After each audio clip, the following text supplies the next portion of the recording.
നബി സല്ലല്ലാഹു അലൈഹി വസല്ലം പറഞ്ഞില്ലേ, ഓരോ നോമ്പുകാരനും തടയപ്പെടാത്ത റദ്ദില്ലാത്തൊരു ദുആ ഉണ്ട് എന്നാണ്.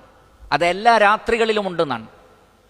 അതുകൊണ്ടാണ് പരിശുദ്ധ ഖുർആനിൽ റമളാനിനെ കുറിച്ച് പറയുന്നിടത്താണ് പ്രാർത്ഥനയെക്കുറിച്ച് പറഞ്ഞത്. റമളാനിന്റെ അഹ്കാമുകൾ പറഞ്ഞിട്ട് പറഞ്ഞു, വഇദാ സഅലക ഇബാദി അന്നി ഫഇന്നി ഖരീബുൻ ഉജീബു ദഅവത ദാഇ ഇദാ ദആൻ ഫൽയസ്തജീബൂ ലീ വൽയുഅ്മിനൂ ബി ലഅല്ലഹും യർഷുദൂൻ. എൻ്റെ അടിമകൾ എന്നെക്കുറിച്ച് ചോദിച്ചാൽ പറയണം, ഞാൻ അവരുടെ സമീപസ്ഥനാണ്.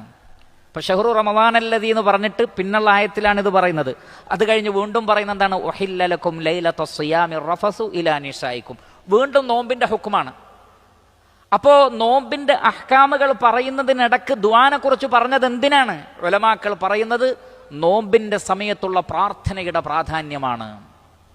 പ്രത്യേകിച്ചും റമളാനിന്റെ രാത്രികളിൽ ആ പ്രാർത്ഥനയിലൂടെ വലില്ലാഹി ഉതഖാഉ മിനന്നാർ വദാലിക ഫീ കുല്ലി ലൈല, എല്ലാ രാത്രിയിലും അല്ലാഹു നിങ്ങളെ നരകത്തിൽ നിന്ന് മോചിപ്പിക്കുന്നതാണ്. നരകം ലഭിക്കാൻ കാരണമായി തീർന്ന പ്രവർത്തനങ്ങളുള്ള ആളുകൾക്ക് റമളാൻ വളരെ വലിയൊരു അവസരമാണ്.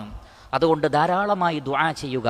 റഹ്മാനായ റബ്ബിൻ്റെ അടുക്കൽ ദുആയേക്കാൾ ആദരിക്കപ്പെടുന്ന മറ്റൊന്നില്ല എന്നാണ്. ലൈസ ശൈഉൻ അക്രമ അലല്ലാഹി മിനദ് ദുആ.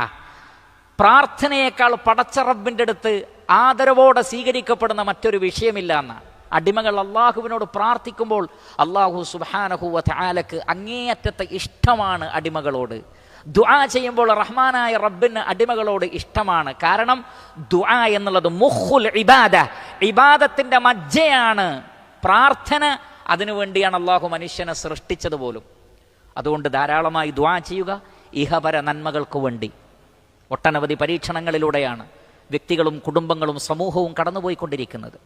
അത് എണ്ണി തിട്ടപ്പെടുത്താൻ നമുക്ക് സാധിക്കാത്ത വിധം വ്യക്തിജീവിതം, കുടുംബജീവിതം, വൈവാഹിക ജീവിതം, സാമ്പത്തിക രംഗം, സാമൂഹിക രംഗം, ഒരു മുസ്ലിം എന്നുള്ള നിലക്ക്, ഇസ്ലാം എന്ന മതത്തിൻ്റെ ആളുകൾ എന്നുള്ള നിലക്ക് കടുത്ത പരീക്ഷണങ്ങൾ, പ്രയാസങ്ങൾ, ആദർശ രംഗത്തും അല്ലാതെയും എല്ലാ മേഖലകളിലും പരീക്ഷണങ്ങളാണ്. എന്തേ മാർഗമുള്ളൂ? റബ്ബിനോട് പറയുക, അള്ളാഹുവിൽ അഭയം തേടുക, അള്ളാഹുവിൽ ഭരമേൽപ്പിക്കുക. അള്ളാഹുവിൽ ഭരമേൽപ്പിച്ച് തഖ്വയോടുകൂടി മുന്നോട്ട് പോയാൽ വഇൻ തത്തഖൂ വതസ്ബിറൂ, നിങ്ങൾ ക്ഷമ അവലംബിക്കുകയും തഖ്വയോടുകൂടി നിലകൊള്ളുകയും ചെയ്താൽ റഹ്മാനായ റബ്ബ് നിങ്ങളെ സഹായിക്കുന്നതാണ്.